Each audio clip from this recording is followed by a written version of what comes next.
Hey, welcome to Sense episode 78. It's January 8th, 2017. That almost sounded like it rhymed. This is the live undoctored news show we do here at Dollar Views. It happens every Sunday for your Monday listening pleasure. We cover tech, TV, movies, streaming, video games, and also virtual reality. I'm Brian Gillis. You can tweet at me at Brian Gillis. It's harder than it sounds. It's BRYONGILLIS. Or send an email to me at brian@dollarviews.net. And I'm here with Stephen Mominex. Buenos dias. Well, who knows when they're listening, but yeah. I change it up every time. It's never hi or hello. I got to find a different way to say it. Well, sure. This week, a lot happened, mostly CES and the Golden Globes. Most notably of the Golden Globes, Elle, La La Land, and Atlanta were big winners. La La Land has made Golden Globe history by winning 7 awards. It's the first time a movie's ever done that. It won something in every category it was nominated in. Elle won for Best Foreign Film and Best Actress, so yay, Isabelle Huppert. Yeah. Thank God. We got episodes, mind you. Not just 1, but 2 episodes for each of those films. And I've sadly still not gotten to Atlanta, despite how much I like Childish Gambino. And I did try to listen to his latest album. I didn't like it either, so hopefully Atlanta's better than that. Atlanta won, though? Yeah, it won Best Comedy and also, I believe, Best Actor for Donald Glover. I still want to watch the show, but yeah, I mean, I don't even know what's nominated at all because I just don't give a shit. The only thing that I really cared about was Sing Street. That got a nomination for Best Musical Comedy. It going didn't up against get La La Land. Of course it wasn't going to win. Yeah. But it wasn't nominated for Best Original Song. That went to City of Stars, which kind of wasn't deserving. It's a good song. Whatever. But, I'm not the Hollywood Foreign Press Association. I can't badmouth them. They've given me money before, so fuck it. Really? Whatever. Oh. Yeah, not me directly, but I got a stipend from my director for the documentary I made. Breakwater, it's not the internet, ha. But yeah, no, when are I the made Oscar money. noms supposed to come out? It's going to be like a week from now. It's right. all the voting's already underway. The shortlists are already being made. I believe Elle isn't even on the foreign film shortlist for some fucking reason. Don't ask me why. But yeah, we should be getting the Oscar nominations probably this upcoming week, if not that, the week after that, because they are usually mid to early February, so that's going to be coming sooner than you think. Well, hey, even if Golden Globes are considered a joke, that's still something for the poster, the DVD cover, or the TV spots that are out now, so that'll get Elle quite a bit of exposure. That's a good thing. If it wasn't, I remember when the Golden Globes mean something to me, and they kind of still do, even if I didn't watch them tonight. The Social Network won. It didn't win at the Academy Awards. No, that was Best Original Score. King's Speech. Also, no, Oscar. It did. No, sorry, we got overlapped. You said they won a Best Original Score at the Oscars, right? Hey, they won Best Original Score at the Oscars. That and was adapted screenplay. Or was it also adapted screenplay? Yeah, Sorkin but they didn't that. win the big things, you know. Like at the Golden Globes, though, they did. And I remember I just joined Amazon that year. I ordered the movie the night, like the minute it won, and thank God too, because it was my favorite movie that year, and according to most, it was the best movie that year. Oh yeah, so it's they're one not of the best joke. movies of the decade. Like Golden Globes, they also gave it to Boyhood for that year. Yeah, which so the Golden Globes aren't a fucking joke, man. Like they get things right, and they've here's been the thing, being, though. They've been making a lot better picks. Like Moonlight won Best Drama this year. So that's good. You still need to see that. That's a really good movie. But like, I really kind of hate that of how you're basically judged as to whether or not you're a joke just based on what movie gets picked, if you agree with it or not. I mean, that's kind of a dumb way to make an assessment, to be honest. That's for every award ceremony, though. And there's always the people that champion and badmouth them. It's really just going to depend on whatever your taste is. Like, shit, I don't know, because Babel won, that doesn't mean that it's a bad movie. I mean, with me, like, I think that the Golden Globes are probably as valid as the Oscars, and that's probably just because of my stance on award shows now. Like, there was a time when I cared. The Oscars are definitely, they're far more glamorous, and the Golden they just Globes look are more a expensive party. and they feel like a big deal. Yeah, that's people a are good way to put drinking it. at the Globies. They're eating a meal. Yeah, like the Oscars, they're that's an always event. making jokes. Yeah, the Oscars is televised internationally. It's one of the biggest spectacles every year on TV. It's a big deal, even to people that don't watch movies. Like most people that watch the ceremony haven't even seen a single thing that have been nominated in terms of Best Picture, and yet they watch the whole 3-hour thing. Yeah, and I mean, just if something gets nominated, that's how some people hear about it for the first time. That affects the chances of that movie's success on home video or in the streaming sphere. If some's on Netflix or if some's on Amazon, like they're going to hear about it through that, and that's how it's going to get them to watch it. Or in the case of the films, that get a later release, such as like Live by Night, or more notably American Sniper, that's how they make all the money at the box office, because they got nominated. I mean, like, that is the one nice thing I like about award shows, is that even if we complain about it just being in a world that's being taken over by franchises, it's nothing but sequels and all that, like, the award shows, they're not necessarily... I think they are in some ways preserving originality, or at least making sure that those movies get made, but it's more of just having a certain bar of quality to strive for in the movie business, and that's nothing but a good thing. It's just the shows themselves I don't necessarily care about, but I like the movies that it's helping produce, even if that's the motivation for it. I'm sure every year I watch the Globies, it's usually pretty good, and Did you watch it this year? Well, no, I had a movie to watch for our show that we did on Death Cinema, and then, I had to prepare for this show, and Sunday is my day off, even if I usually work twice. And I don't know, like, when it comes to the Oscars, undoubtedly we're going to postpone our recording so I can watch the show, and I usually watch it alone, but maybe this year I'll watch it, somewhere. I've never been to one of those, like, bar events, but I know you probably are going to go to one. I almost did last year. Like, I just didn't care. I went and saw Star Wars again in theaters, and then what we just ended up doing was I tried to guess what it was. I'm cool with doing that again this year, honestly. No. Like, if you want, maybe the week before we can pick our ballot, but... I don't know. We can do an Oscar ballot show. I mean, but like, it was just fun to just guess, and then I was really surprised that Spotlight got it. Like, I thought you were pulling my leg because it was not nominated for anything else. It just seemed like a random category, honestly.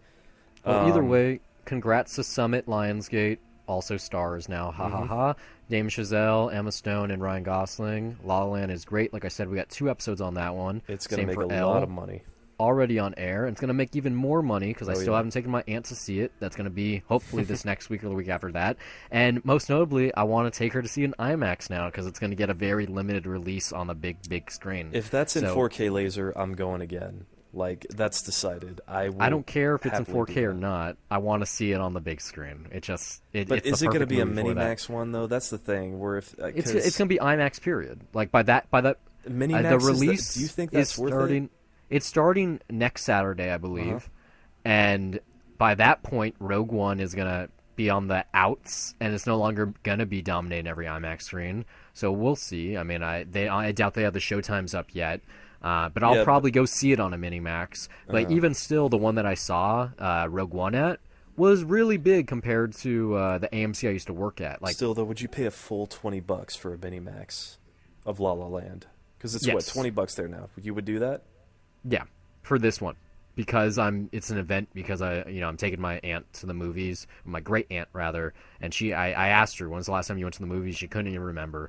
So to give someone of her age that kind of experience, especially for a movie of this caliber, I don't care how expensive the price is. I want her to do it in the most premium way possible. Well, if that's the case, you should take her to the Chinese if it's there. Oh, fuck that! I'm not driving to Hollywood. Hey, come on! It's like an hour drive and. Admit it. The experience of itself in that theater for that movie, that would be special under those circumstances. I'll pass. She has a Limax theater around the corner from her house. Go the cheap route.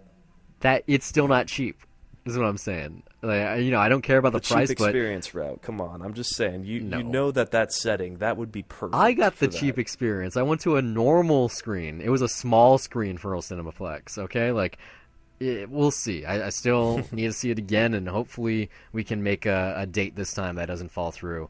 But like I said, IMAX is getting that, and IMAX is where the news is going to start. These are the teasers for the show. That's how we get you, milk our interest, or yours rather, before we get to Penny Thoughts, which are our reviews for things we've been ingesting lately, and we get to the headlines. So yeah, IMAX. Last week I jumped the shark. I was talking shit on them because they haven't opened their VR location in LA yet. Turns out they did. They just opened it this week. It's at the Grove in LA. So it should be operating already. You should be able to go tomorrow and in the days to come. I don't know if I'll go out there myself real soon. I did do some VR today at home. I did my second playthrough of Arkham VR. I got all the trophies for that. But yeah, I'm happy. Especially it was good timing with CES, so everyone's talking about VR anyway. They finally opened the first one, and then the next location is going to be in London in the months to come, and there's going to be many more. But this is like a almost like a beta program at the Grove, and I'm just curious where it is there. Like maybe it's in the movie theater that's there, Well, then or what is maybe the it's its own content installation. that's being offered right now? I don't know. There's almost no news on this. I Like, mean, someone's got to report on it soon if it's going to be out there. well, I read the report, but maybe Upload VR. Someone will from their house will go there and tell us. I wouldn't be surprised if it's like the Martian experience or maybe other movie tie-in stuff.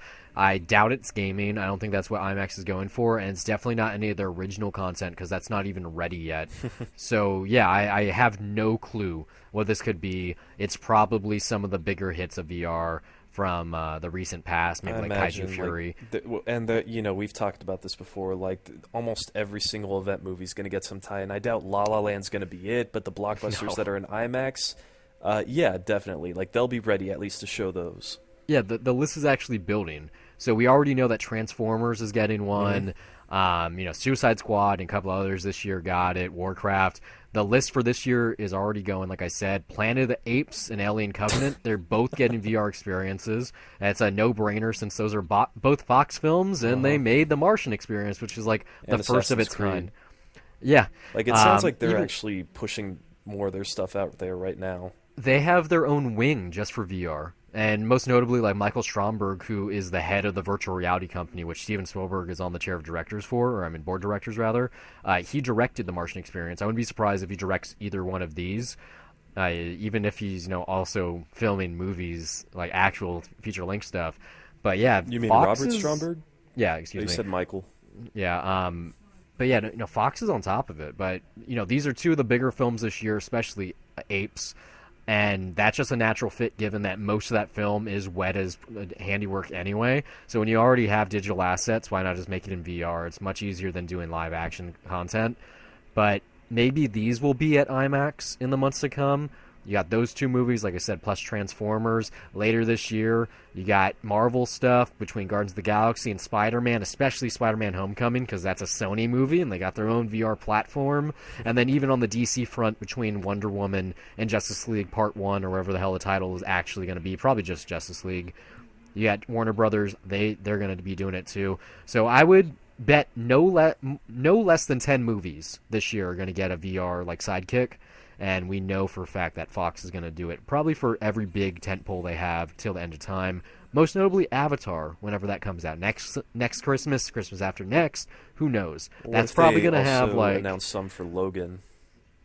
You think they could do I that? don't know on that one because that's a hard R. And Still, though, I mean, that's a tie into the X-Men franchise. That's a pretty big deal. So, well, if they're Apes- spending more than $100 million on that movie alone. Even if it's rated R, I guess that's an excuse. But I mean, that movie's it's less still- than 3 months away now, and it's 2 months away. Yeah, well, what is it? Less than 3 months away. Yes. And I haven't heard anything about a VR tie-in. Planet of the Apes and Alien Covenant are 6 to 8 months away. But also, Alien Covenant's going to obviously be R by that rationale. I'm saying. And we found out about Assassin's Creed how soon before the release? Probably 2 months, if at all. That's like a mini that was just look, it's a thing that's out there. I didn't even read any reviews about that VR experience. But I don't know. I think Logan's not going to happen. It could. I just don't see it, especially with the story that they're going for here. This is more the emotional thing, not the blockbuster. VRs are the thing when the Wolverine came out, then or X-Men Origins. But this one, because it seems like a father-daughter type story, like The Last of Us. I don't know, but I mean, I could be wrong. We'll probably see. hear about that in a month from now or so. There's when the enough second money trailer being spent drops. on it that I'm sure there has to be some sort of spectacular sequence that they can tie into it somehow. At least just on a spectacle level, because I mean, the Wolverine was a pretty quiet movie for the most part, except for some the pretty Japan big sequences. overblown action sequences that happened in there. But I think it's entirely plausible, regardless of the final product itself, just because that property is ideal for that. Well, place your bets at home. You can play along. Let us know if you hear something. Tweet at us at Dollar Reviews. I didn't even mention that. We're all over the internet. Dollarreviews.net is where we're housed, but we're on Twitter. We're on Facebook. Even think about doing an Instagram account. But in terms of smaller movies that are also big in their own right, Terrence Malick's next one has got a title now. It's called Song to Song. This is a thing that he filmed at Awesome City Limits over the last couple of years, and it's going to premiere at South by Southwest. So Fun. That's really how things come full circle. You film it in Texas, you premiere it in Texas. That's one big thing. At a music festival and just right for another musical festival. That's how you do it. South by Southwest is an everything festival. It is, but it started mainly as music, and I think now it's mainly movies that get press for that. But it's a big VR thing too, to be honest. Like last year, they show off stuff. a lot of shit. So this year they're going to do the same thing there. Like any big kind of metropolis type event like that. It doesn't matter what it is anymore. You're going to have something big. Sundance, Tribeca, South by Southwest, any film festival, you get VR stuff. So I bet you. Maybe Greg is probably even going to be there demoing something. It'll be fun to get him on He's air. been here before. I know that. Yeah, he was on South by Southwest last year. So he's probably going again. Like, this is prime time for him to be on tour. He's probably not even at home currently. This is way cooler, though. We're talking about Logan. I mentioned Justice League. James Wan Aquaman, like, every week now has some kind of announcement. This one is the one that takes the cake, though. They're going to be using Mad Max Fury Road's stunt team in Australia. This is going to be awesome. I can't wait to see what they do in the water. We know that it's going to have swashbuckling action. It's going to have, like, water tank stuff, too. I can't wait. So we know what they Cirque can du do with Soleil cars and flames underwater. Seriously though, like how do you trump? This it's Warner Brothers to Warner Brothers. They're staying in the studio. I think this just went to most anticipated superhero film that actually has a cast attached. Not talking about Ben Affleck's standalone Batman movie. Just the thing that's actually on a calendar right now. I think this is number one now. As good as Wonder Woman looks and Spider-Man: Homecoming, how excited I am for that. This one now, just the talent involved, who's behind the camera. Can it be bad? I'm going to tread lightly. It's not like I'm expecting anything. It's just when you pitch it like that and we haven't seen anything yet, it's just, how much, Like, are they trying to top the stunts that are done in Fury Road, or does that mean that they're taking more of a practical route? It's got like 110 million plus already. I would love it to be that way, but then it's like I would hate to build that up in my mind and then see a trailer and be like, okay, it's just a ton of CG that's thrown in there, which might not be bad, but it's like then I'm building up false expectations. I mean, hey, though, it's cool that stunt people get work. Like, we've been through this before. Stunt people also deserve their own category, just in general at the Oscars. Like, because they have best special effects, and that kind of covers everything. But there should be a best practical effects, best CG effects, and then better yet, like maybe like a best stunt, just like an individual stunt. I mean, I'm just glad though to hear that they're at least promoting the fact, or that it maybe, I don't know how big it was everywhere else because I don't read the internet. I just use as my source now, Brian. However big this news was, depending on who reported it, if they're really touting that, then that's got to be a big deal. It's just that they were picked up. I don't think they've worked on something since Fury Road, but this is like that's probably like a good 3 years maybe, because Fury Road was shooting for a long time. Actually, I take that back. I meant like since it's been released, which is just a year and some change now, a year and a half to be more accurate. But I could be wrong about that. But this was just like it was everyone that reported this. It was THR, Variety, and then like the nerdier stuff like Slash Film. And Slash Film, I think, was the first to announce this too, but everyone else did too.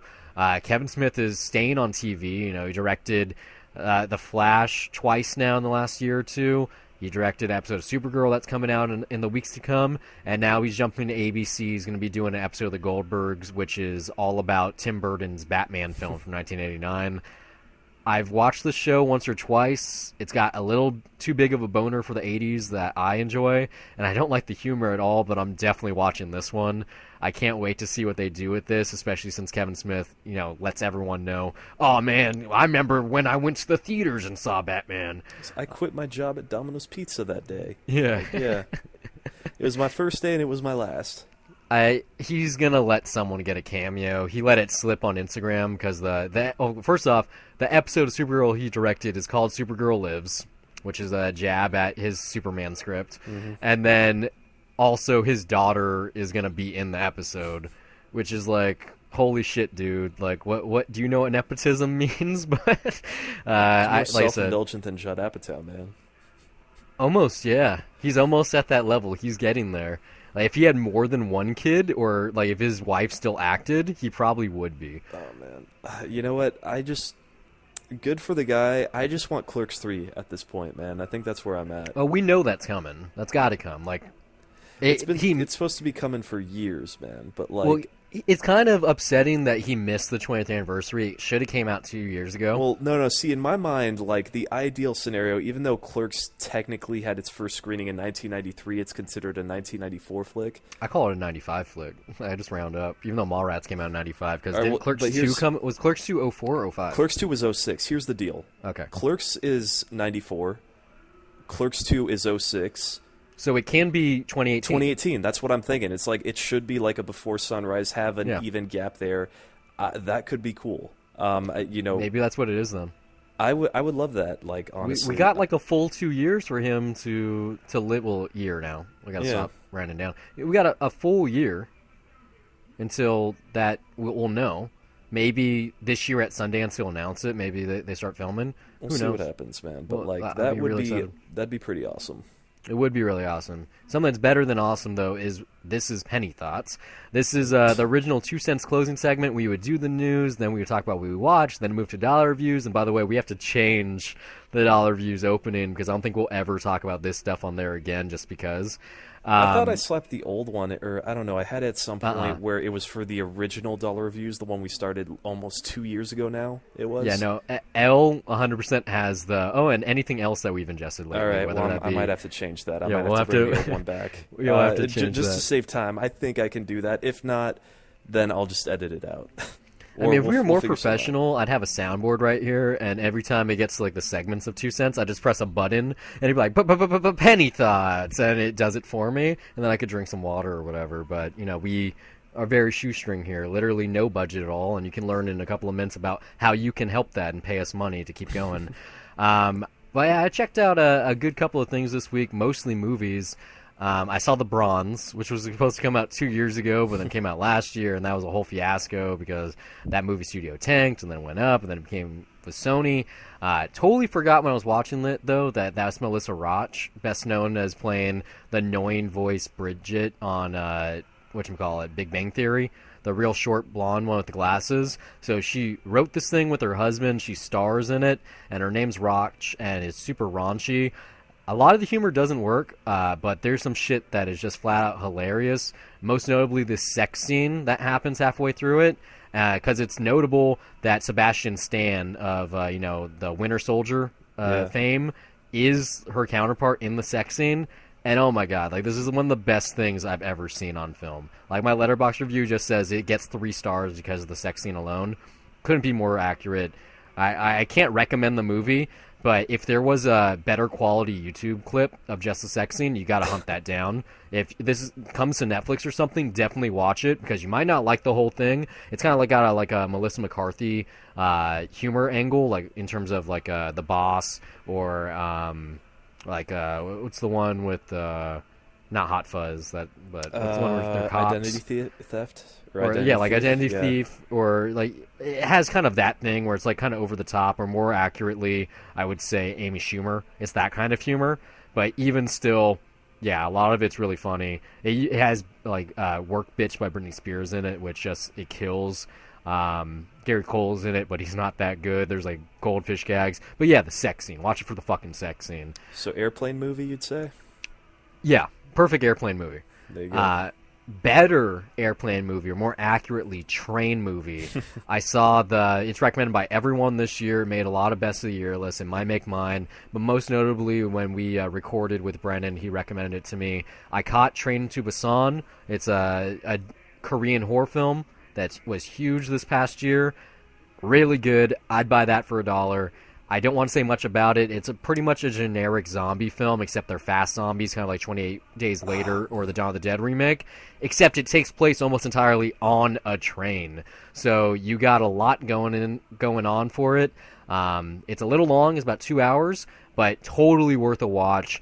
Yeah, you gotta watch this one, man. I don't know anything, but like the more that people rave about it, it's just like I want to see it now. But it's not coming out on DVD or on streaming. I think till the 17th or something. Like Just watch this one. I don't know if I'm going to be able to like consider it for my list in time unless we delay that if we do it this year. But man, like I really want to see it. It's on my radar. Hopefully, I can get to it as soon as it's out. That's all I gotta say. You know, I don't watch the scary movies. I watched this one in January. Like, that was just weird for me. I don't even know why I picked it. That's you, man, honestly. Like, it's not really a matter of what it's about. It's just that when people talk about something like this and they're raving about it, I have to find out why. Like, I hope to like it, at least when I see it, but I gotta find out why. You'll like it. This is one of those movies that if you are a fan of just films in general, you're gonna like it, especially if you're into genre stuff, especially zombies. Well, then almost anything that we get from South Korea does not. It's like a promise of like a very certain quality. No, yeah, this one's good. Yeah, you know, I mean, I don't know what's the closest thing I could compare this to though. Maybe Snowpiercer. Like, is the train a little bit? Yeah, it's not going to stop at all. It gets those kinds of comparisons just because of the train. Yeah. Snowpiercer's awesome though for so many different reasons. I'm sure like when I see it, it's not going to be comparable, except it's a South Korean filmmaker doing a movie set on a train. No, this has nothing to do with that. Yeah. Trust me, you're gonna like it though. I don't want to say anything else about it. I didn't write a review on Letterboxd for a reason, just because I think everything that's been said can be said about it. But really solid, great zombie movie, and also emotional to boot. And then I saw one final thing. And this was kind of a mistake. I know you're going to give me a little bit of shit about it because I told you when I was going to watch it eventually. Well, you said you were like, wanted why? to watch it. It's just, hey, it's... No, I don't mean that one. I saw Now You See Me Too. Yeah, I know you wanted to see it. And this is a mistake. All right. I'm happy I didn't see that one in theaters. All right. Like, big time. I really like that first movie. I think it's great. I think Louis Leterrier did a great job. It's a good, like... con movie, magic movie. It's got enough twists in it. It's got a great cast. This one has most of the same cast, except they replace what's her name? Sacha Baron Cohen's wife with I can't remember her name right now. They replaced someone. Malone? Yeah, no, not Jen Malone. No, Fisher, Isla Fisher. Yeah, right? they replace Isla Fisher with Lizzie Kaplan. But other than that, it's the same exact cast. They throw in Daniel Radcliffe, so ha ha ha. You have Harry Potter playing a musician, type of thing. It should have worked. It was losing my attention so much. As much as I like John M. Chu, no, I'm really upset that he's directing the sequel too. They're doing a third one? Yeah, they're doing a third one. Before the second one even opened, it was announced that he's doing the third one. Well, did the second one even do that well? Because no one talked about it.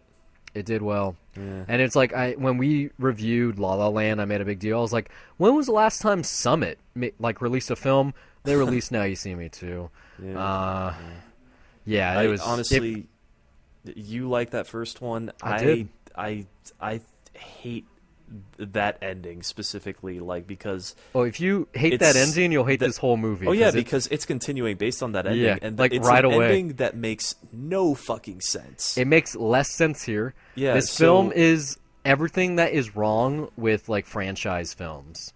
To be honest, it's like we made one movie, let's do everything again. The same movie. Yeah, it's like they try to make the same movie, except it has a couple of twists, like. But even still, this is like also the first one's one of those movies that I bet is not being written with the idea of a franchise in mind. No. Like it's only tentpoles where they have that conversation, or horror movies where they're just like, okay, we need to think about where to take this next, and it's usually in a direction where they can at least make it more organic. This is like no one expected it to be that big of a hit. It's like, okay, like they set it up in a way at the end of the first movie that a sequel made sense, and then they set this one up for a third one totally because they knew it at that point that it was going to be a trilogy. Yeah. But Yeah, just seriously, it was a waste of 2 hours. There was almost no magic this time around. What there was pretty cool, but I saw it in the trailer. Oh. So, kind of sucked. The last thing is not even really a thing. It's a video game that I've been playing off and on for a couple of weeks now, in between Final Fantasy 15. I've been playing Sonic and All-Stars Racing Transformed on my Vita. It is so cool. It's like the best kart racer I've played. If you've played Mario Kart or Diddy Kong Racing or like Crash Team Racing, if you're a fan of any of those games and you've never heard of the Sonic game, maybe you've seen it, but you're like, how good could that be? No, like try it out. It is fucking awesome. It doesn't really make sense. Wreck-It Ralph is one of the drivers in it. Don't ask me why. I guess that's why it's Sonic and All-Stars. He's an All-Star of some way. It kind of makes sense because Sonic and Dr. Robotnik were in Wreck-It Ralph, so maybe this is like part of that agreement. Somehow. Yeah, because this came out like 2012, so kind of makes sense. Okay, yeah, it's but promotion. Yeah, but even still, really, really weird. Especially because I don't think you ever see Ralph driving a car in the movie, but whatever. That's just a little aside. But yeah, really, really cool. And the reason is it's called Transformed. Yes, it's a kart race. You're driving cars, but in the middle of a race, it will switch to a boat or it'll switch to an airship, and usually it does all three. So you'll do like one lap and you're just driving, but then you'll switch on the fly to like water or you're flying, and you can drift on all three mediums. You can do like backflips. Oh my god, it's like I can't say enough about it. Like I just pick it up. It's like when I'm taking a shit, I'll play like a race or two. Perfect for that kind of thing. Tons of fun. It's like on every system imaginable. So yeah, I'd buy that one for $1 and Train to Busan. What about you, Steve? What did you check out this week? I suppose there's no way to segue properly. I'm just going to go from least interesting to favorite. One that I saw was Riso Amaro, or Bitter Rice as it's known. It's a Criterion title from Italy. It was made back in the 40s. And I think it's Dino De Laurentiis's like one of his very first movies that he ever produced. Like I know he's big in the 80s, but holy shit, that guy had a career way back. I did not ever think so, because like, you know, I was just surprised seeing his name in the credits. I was like, is that the same guy? You know, because Batman guy. Yeah, like we all know, like if you don't know his name, you've definitely seen something that he's produced, most likely from the 80s. But yeah, what this is it's basically about a criminal that drags his girlfriend along with him, and when he's almost caught, they're on a train with a bunch of female rice workers that are going to the fields in northern Italy to pick rice, and he leaves her with this very expensive piece of jewelry, and he's going to meet her, and so she basically gets on the train and poses as a rice worker and is considered an illegal as well, with a bunch of other illegals. And there are themes there of having illegal workers versus ones that are actually registered, and it's you know, it has some really nice, really cool scenes as far as just kind of a crime thriller, I guess. I'm gonna be honest though, like the reason that I picked this one to watch it is it was on my radar because Criterion announced it, I think last year when they threw it on their calendar, and something about their poster just intrigued me. And just the two Italian women in this as the leads, like they're beautiful, man. They're great to look at, and like even when they're dancing and all that stuff, it's just like, man, it's really fun to watch. So I mean, yeah, that really just does it for me. And there's something about this that, like, in some ways it's just too old-fashioned for me and a bit unfocused. Like, there's a lot of themes on its mind, you know, it's Italian neorealism, but it doesn't find that right balance for me of melodrama and serious themes. But there's some really good stuff in there. So for Criterion diehards, I guess it's something worth keeping on your radar. I'm not sure if it's for you, Brian, but I love me some Italian neorealism. Have you seen Umberto D? Yes, that movie is great. Okay, yeah, I'll never rewatch that. No, like never. But you will never forget that movie. Never, I'll never forget, and I'll never rewatch it. Fuck that movie. That's one of the saddest movies I've ever seen. Yeah. Like as far as like movies about old men, I think that and Ikaru, those are the two that just shatter you. Like if I had a kid and they really pissed me off, I'd make them watch that movie. Straight up, I'd be like, as punishment, you got to watch Umberto D. And think about enough. It's a 90-minute runtime too, isn't it? That's perfect. Think about what you did wrong. They probably you might be too young to get it. I think you have to be at least teenager to understand the movie. Hey, but even still, I'll say this though, man. Hey, the Italian women in this movie, man. They are beautiful. So that's the perfect guy review for something. I'm sorry, I can't hide that bias there. Like that's kind of, I was more interested in looking at them than I was in the actual movie. Mm-hmm. I mean, we can be open about that. We have an entire review of a movie on Debt to Cinema that's about Katie Holmes' tits. We picked it because I picked it because of her tits, but it's about more than that. Yeah, no, that movie also has a lot more things interesting about it, like the cast. We're talking about The Gift right now. Sam Raimi's The Gift from 2000. Shouldn't watch it unless you really want to see Katie Holmes' tits. I'll just say that. It's a very interesting average movie though. Like it tries to be something very different from what you'd expect. Good movie. That's what I expect from Sam Raimi. Hey, speaking of good movies, I saw Nerve and I really enjoyed it. Right? It's good teen in the way that Brendan described it. What do you call it? Cotton candy film. Yeah, no, like it's totally that teen one night, hanging out, great kind Saturday of thrill movie. Ride. Like it is legitimately exciting. Like in places, it's Dave Franco it's kind of smart in some spots. Great chemistry with Emma Roberts. Really good. I want to see them together again. It was fun. Yeah, and fucking, just aesthetically too. Like, the way that you talked about how this opens, how they play with it. Not just the neon. That's. Oh, you mean I think the computer screen? Yeah, it's like I think the neon, rather than being a stylistic trait, even though I don't know, I guess it kind of is because it's there, but it seems more like a symptom of just I don't know, modern night culture, if anything. Well, if you've seen it's not that different from Neon Demon to me. If you've seen the first stills for Duncan Jones's Mute. It has the same look. Totally, that's supposed 100%. to be more cyberpunk, though, right? Yeah, that's supposed to be like a Blade Runner type of movie. Yeah. No, but this, I mean, just the stuff with how they play with social media at the beginning, how that crosses, like, that's really cool. Just the way that they edit all that stuff together, like. I gotta say, I don't think that many people are gonna talk about this at all. But the score for this one, it's pretty good. Just really hit me. And then I saw the name. It was score, but the music too. Yeah, and then I saw it was Rob Simonson who composed it. Which he's the guy that did the score for Spectacular Now. Which not only do I love that movie, but like just the score and the atmosphere that it gives in that movie. Like he's a really good composer. Just elevating those small movies when you just don't necessarily think about that stuff, but it's a really, really cool and effective score, and I have to give it some attention.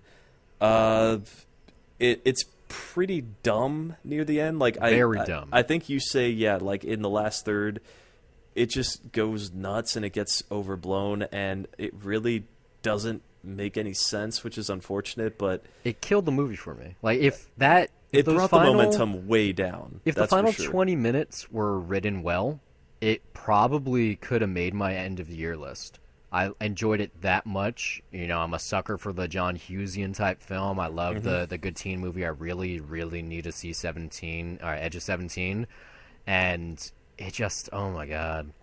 Like, you gave Jungle Book a bad rep last week because of its PSA ending. This one is way bigger than that. Like, I probably on par, except the difference here is that at least this was charming me throughout, and I still, I genuinely cared, about where these characters go and how things ended up.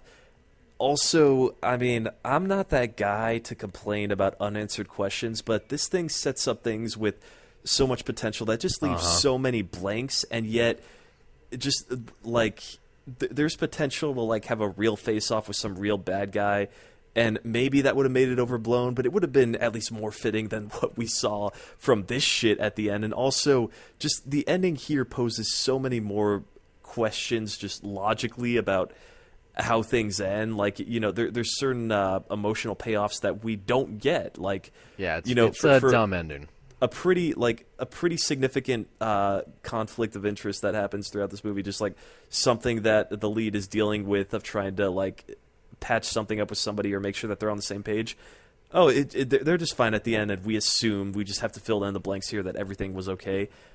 It doesn't fucking earn anything, the coda of it, and it's really fucking frustrating. I want to assume that the book it's adapted from is a lot better. It had to have been production logistics, maybe. I want to say. Even if that's not the case, though, this is a movie that would be much better suited as a TV show, or more accurately, like a Snapchat a series or maybe like YouTube Red, something along those lines, because it's so like indebted to social media and the internet that watching it on the internet would just it'd be more logical in the same way that I purposely chose to watch Unfriended on my MacBook. Mm-hmm. I could have watched it on my TV. Nope, I wanted to watch it on my MacBook. And Nerve is kind of like one of those movies too, where you see it is gonna pay off a lot more than what it is in the first place. But even still, for what it is. Like, it's a fun cotton candy is probably the best way that you put it. I would say it's a good airplane movie, or just a good. I think it's better than an airplane movie. Like it's more like when I say airplane movie, it's in the sense of like, or a streaming catalog. Like when you're on an airplane, you have a screen in front of you, you got a menu you can scroll through. If you see this title on there and you just want to throw it on, just to have something on, and you're not sure, then it's one of those. And it goes the same with streaming. If you were 11 to 16. It would probably be a really good movie. Like, it would be the perfect kind of, we're having a slumber party, we're having like a video game night, all of us are hanging out, like either side of the gender equation, and you're just like having a sleepover with like 3 or 4 of your friends, and you put it on, you'd have a good time. No, period. I mean, like, those dares are legitimately fun. Like the one where they have to get out of the store. Like that's a really fun moment in the movie. Just the fucking dare. The one that happens that has to do with the motorcycle.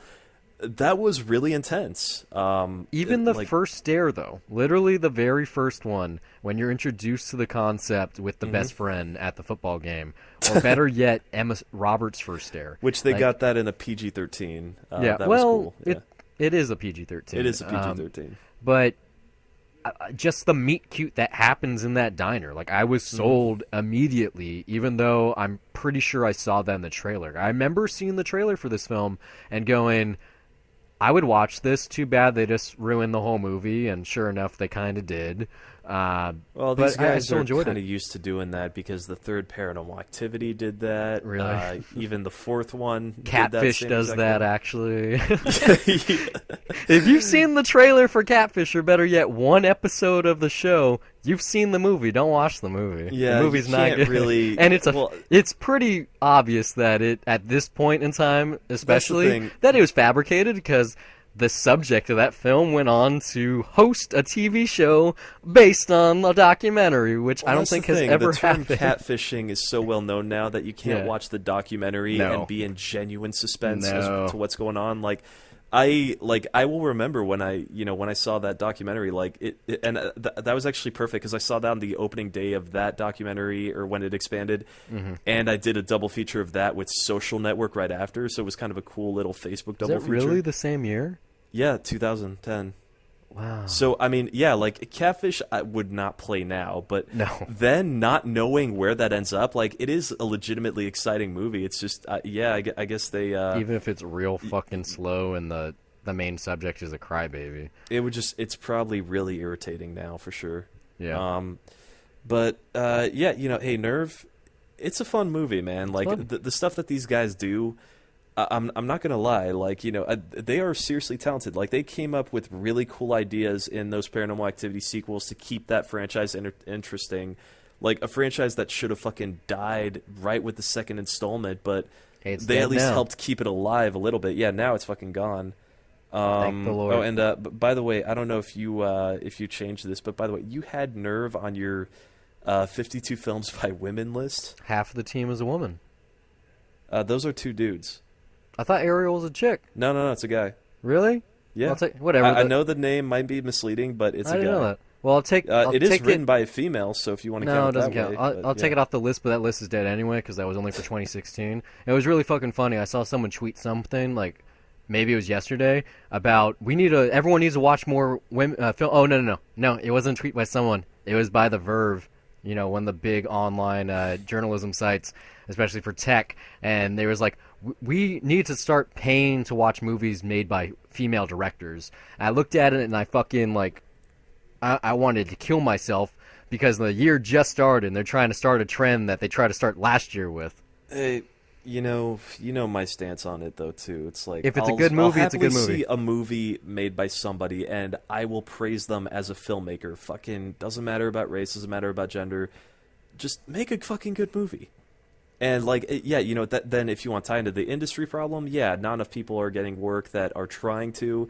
That's really fucking unfortunate. That needs to change. And Affirmative it's action important that we talk about that. Yeah, is a absolutely. piece of shit in any realm, That's the especially when it thing. comes to art. If you say, what's your favorite photographer? I'll tell you some of my favorite female photographers, and that's saying it's Yeah, no no, no, longer no, no, about the no. You artistry, it's just about the artist. And if you can't exactly. You segregate the always have two, to fucking talk about the art at the end of the day.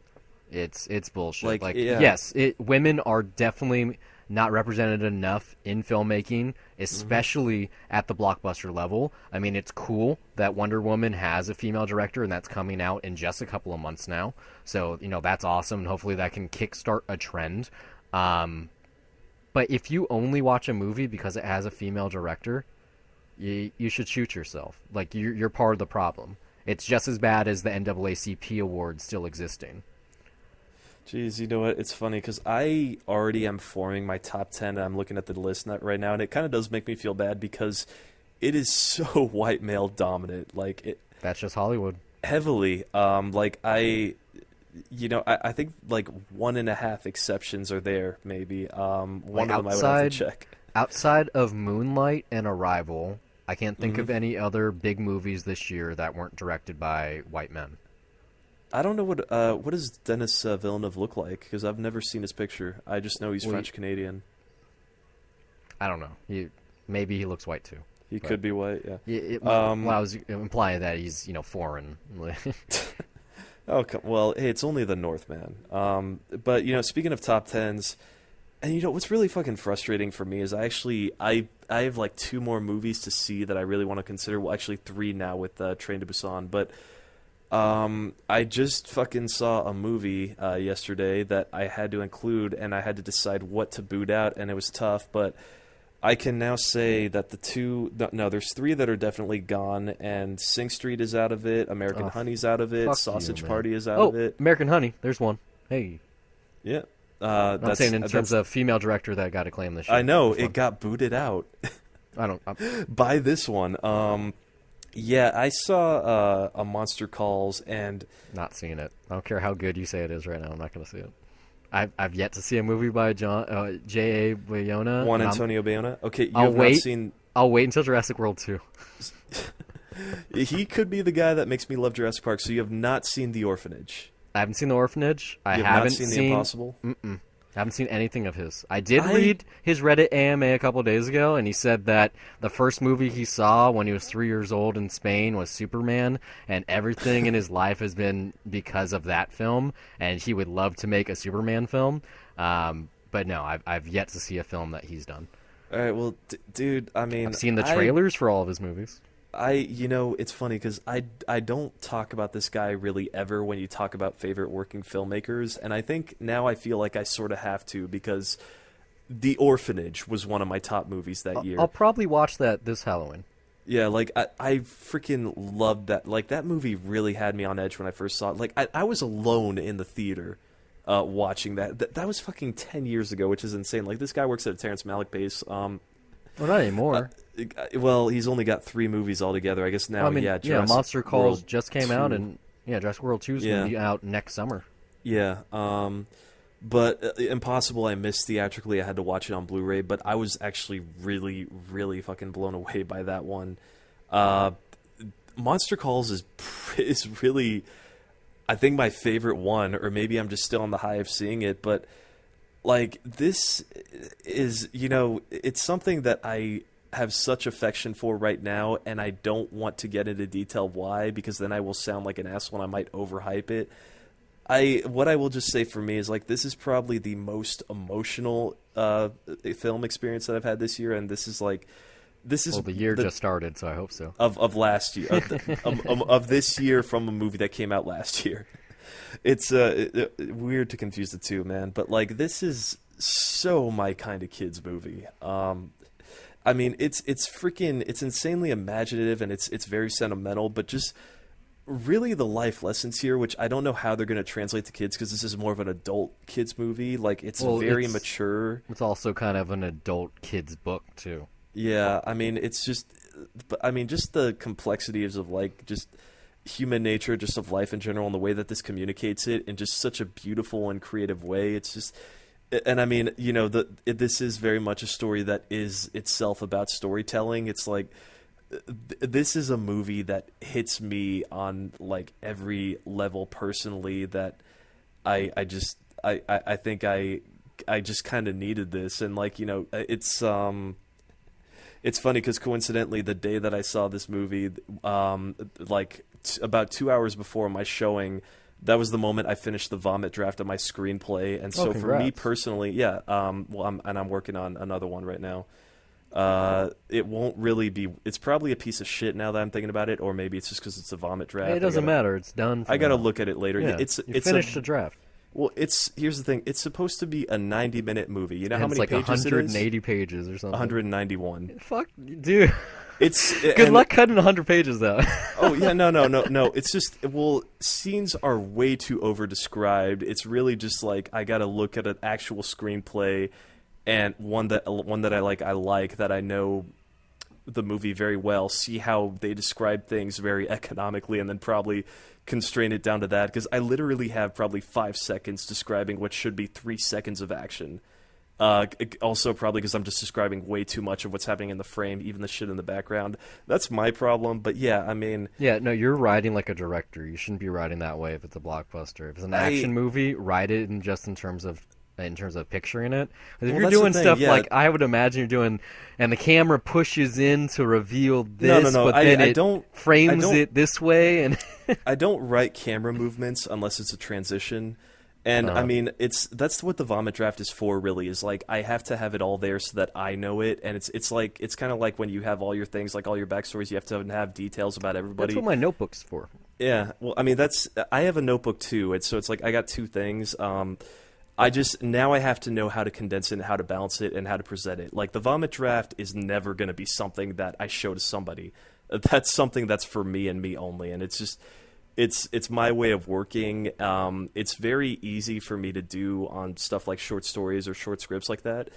I've never done it on something this long, so I guess that is a very big personal achievement for me. But yeah, A Monster Calls, man. Like I know you're not going to see it, or maybe you might wait, but I'll wait a long seriously, time, like I totally recommend giving it a chance, man. Like, I saw the trailer. It really not a movie didn't see. It didn't look like my kind of movie. I think the trailer tries to be way more emotional than the movie actually is. Like, if you see more movies by Juan Antonio Bayona, like I really hope he makes me love a Jurassic Park movie, because just this guy's like, his approach to storytelling.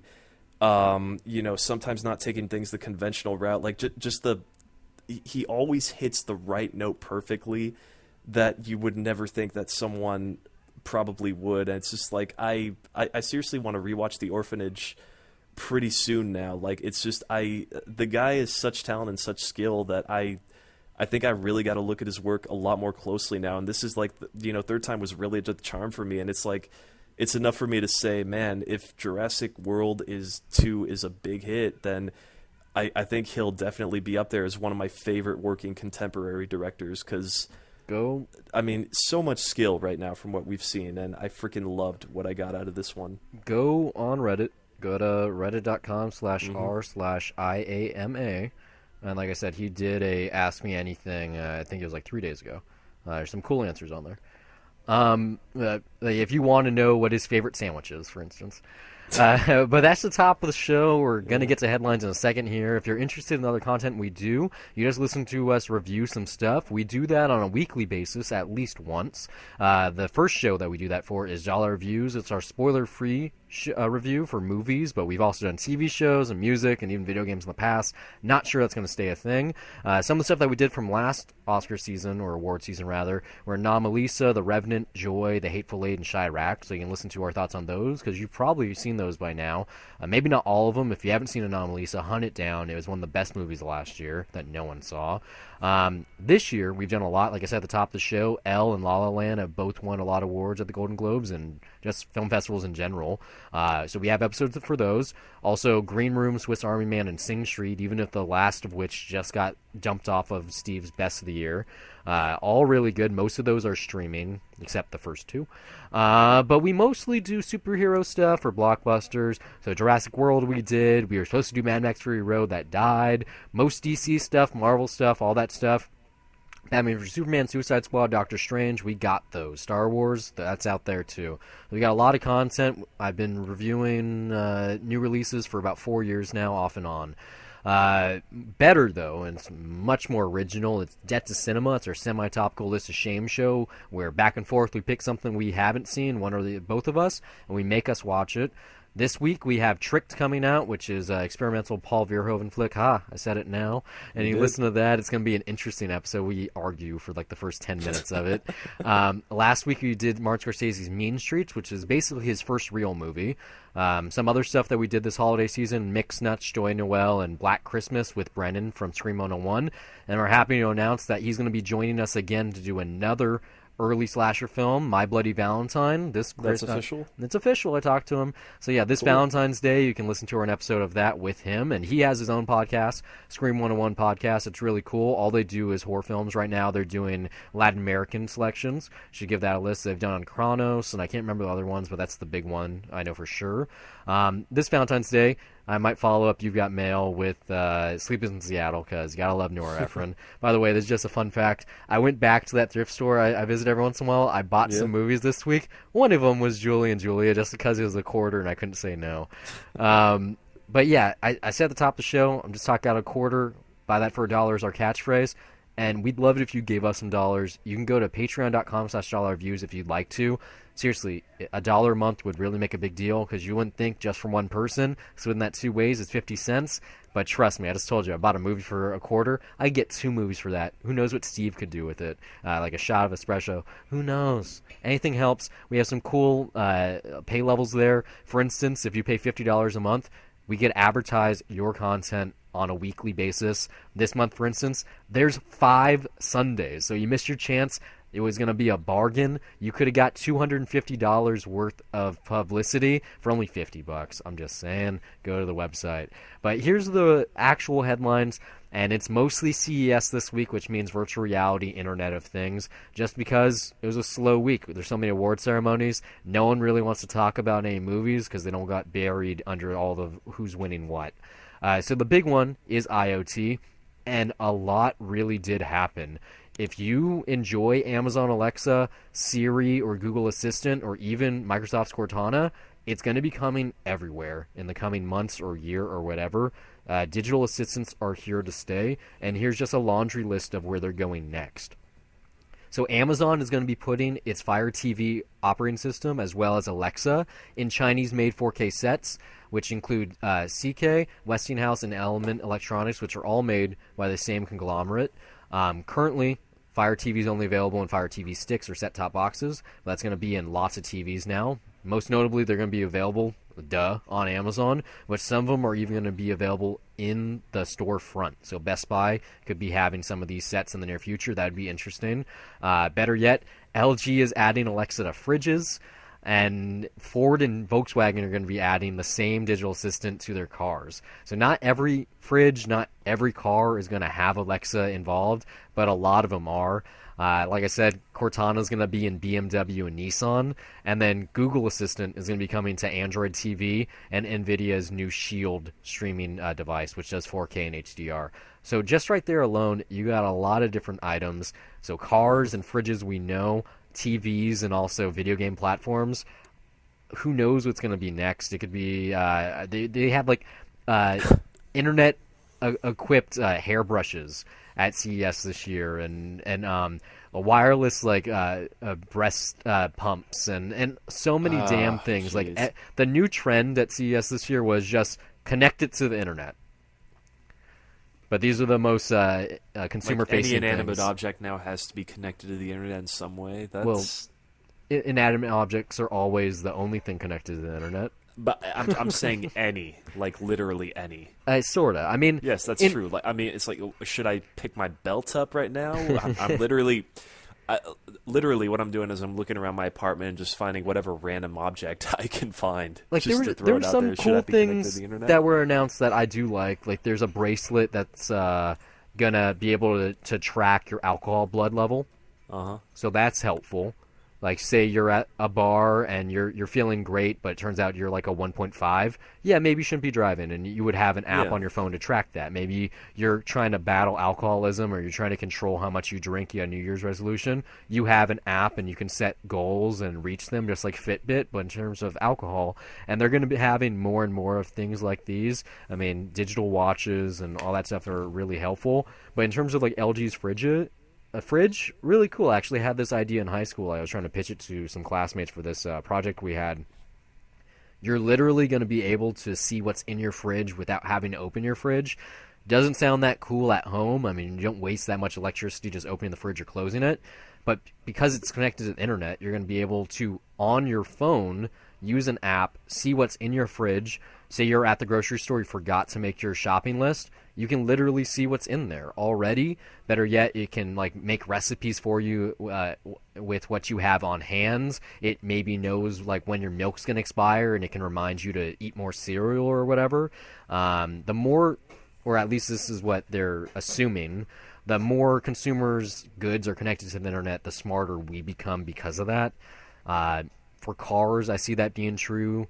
Less so for TVs, but some like fridges and like washers and dryers, like yeah, like I can see how this could be helpful, but I think it's just a trend that's going to be becoming more and more common, that in like 10 years you're not going to be able to buy anything, like you said, like a belt, without it being connected to the internet in some way, or maybe like an app companion, and that's how the cookie crumbles. That's where we're moving as a society.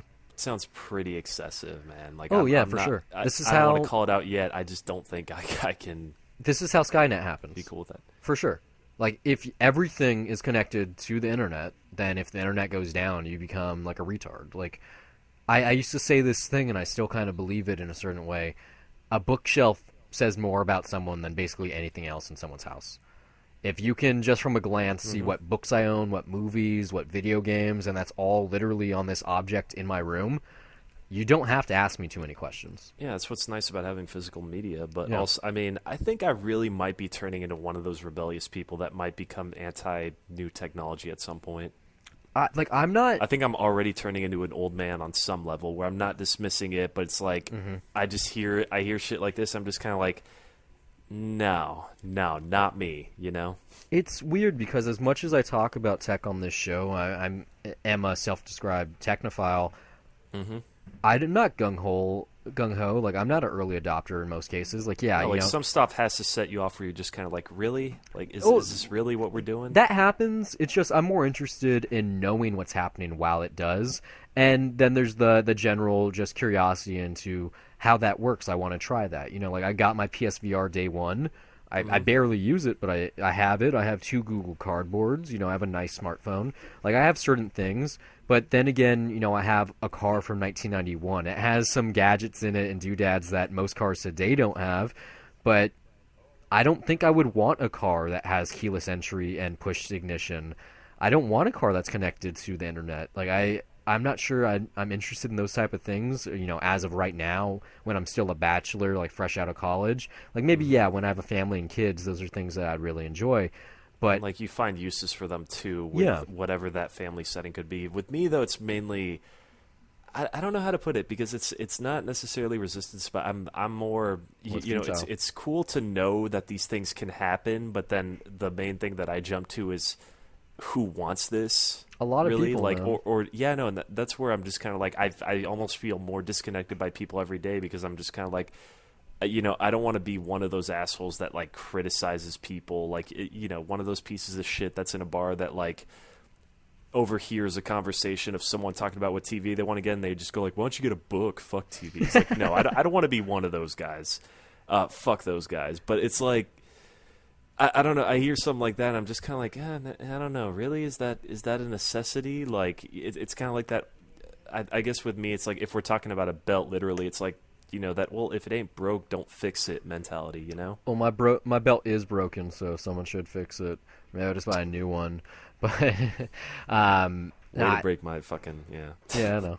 But it's seriously it's getting to a point now where you can stream just about anything, whether that be in a subscription model with Netflix or Amazon, and if it's not in the streaming binge model, you can purchase it digital in almost every case.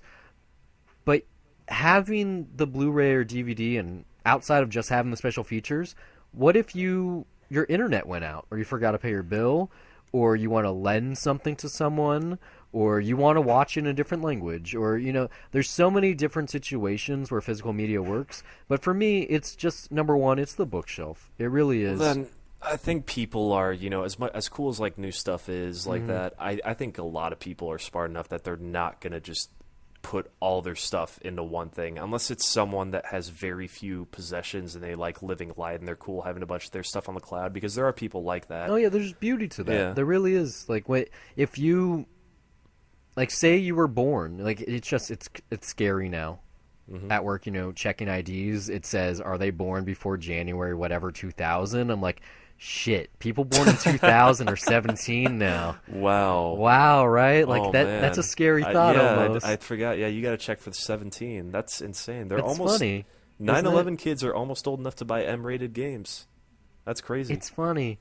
And so it's like, I can get it if you're literally a millennial, if you're born in the 21st century, why you might not have any physical goods. When it comes to like movies or video games or music, like you bought them all digital, and there must be some kind of beauty. Like, say you're going on a road trip, or not even a road trip, but like you spend the night at a friend's house, you don't have to wonder about what movie to bring, because you can bring them all as long as you sign into your account on their computer. So that must be nice, especially if you're like cohabitation, like moving away to college or moving in with someone. There's not any issues about real estate in the house. But then, like, my question for that is, well, with all that space, what do you put there? What, furniture? How many seats do you need in your house, Like, I think, no matter how you look at it, for anyone in the future, especially millennials that are actually born in this millennium, no one's going to have it the same way we did. So, I can accept that right off the bat. It is interesting to think about, though, how it's going to be like. Someone should make movies for these people outside of Nerve. Just saying. Throw that idea at Hollywood. Maybe it'll be me. Maybe it is me. Maybe I've already started. I don't know, because even these people, like all these kids, they're already nostalgic for all the stuff that's getting rebooted, which is really fucking weird. So I don't know. I don't know if they're nostalgic. Like, I think people born in 2000 they take that stuff, but might be a little outside of that, even if they have an older brother that's a couple years older than them. Well, no, because anyone with the internet, they love to research stuff, and that's how that's they learn. Not true. Like they pretend like they love old stuff because that's also trendy. That's not true. Like, people, like, from what I witnessed, the younger millennials, the true millennials, they're so consumed with social media that I'm not sure they are autodidacts in that way, that they spend, like an hour at a time on Wikipedia just looking up, like, oh, what were the best movies in 1985? Well, it's not only that. Millennials now, because they have smartphones, they try to know everything and have an opinion on everything. I'm not sure. They probably. Can be that encyclopedia kind of. I encounter some of those people, but I'm not really friends with people, 10 years my junior. No. So I am curious. Like, it would be just from like a social studies standpoint to go to like a middle school and just walk the halls or like sit on in a classroom just for, research purposes, to see how they interact, what they're like, how they talk to their friends, what they're interested in. Because I really just am curious as to what the generation to come, or that is coming, is like in a social capacity. Because I'm led to believe, since they've always been connected to the internet and always had digital devices at their, at arm's length, that they are less social, or at least they're more social in digital spheres, but in the real world they're almost like standoffish. But I wouldn't know, and that's something that I truly do want to research. Maybe if I get my CBEST and I become a substitute teacher, I will figure it out firsthand. But even still, like, I want to know. Like, it'd be cool if there's a documentary out there about this kind of thing. I don't want to call out and invade somebody else's privacy, but I do have a little brother, and I will just say, he's not that much younger than you, though, right? Isn't he like 21, 22? No. How younger? He's 7 years younger than me. So he's 18. Born right at over 18, right at the cusp of the millennium, but definitely very different environment as far as me, because I didn't have a smartphone until fucking college, Oh, I mean, I had a phone in high school. Even but for still, people our age, I think that's a little outside that's the a norm. pretty huge gap, honestly.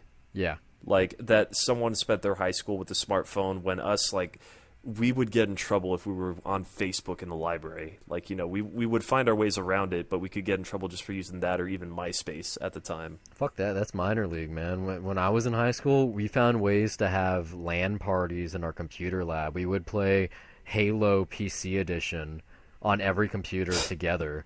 Because we found out if you had a flash drive and you could get like a free trial. If you put the free trial on the flash drive, you could boot it up, and it would play off the RAM. You could pull out the flash drive, put it in another computer. So we would do that to every computer, and we'd play like Nice. six or seven people at the same time. And if someone came in, we would just tab out or like Alt F4, and no one would know. Like we did that a lot. Like once someone figured that out, oh man, it was fucking open season. That was awesome. That probably still works, mind you. If there's anyone out there that's in high school listening, do it. I'm sure you just play games on your phone, but anyway, do it. Exactly, yeah. Like this I is mean, that's the thing. They can get anything. Like, I don't know, what do we have? Did you like have people just bothering you about just texting and all that, and they would confiscate your phones and that even during lunch No. and all that shit? No, I've Like never. now, I imagine they would have to be much more loose on I've that. My high school was never really had shitty my about phone that. confiscated. I don't think. They would just take it on site, like even if it was during recess or lunch on campus. I'm really good. I'm sure I've told you before. I know you kind of do a similar thing. When I go to the movies, I put my phone on airplane mode because I don't even want the possibility of me turning it on by accident. My phone in my pocket, and I always have my phone on vibrate. And so when I was in school, it would be the same thing. Yeah, or like I would just put it in my backpack. Well, that's pretty much everyone except for someone hides at a certain point. Like, though in high school, you really do get good at like hiding your phone, like to the point where it kind of becomes a necessity. Like, I played Tetris a lot during science and English, and I didn't pay attention at all. So, Like I said, I didn't.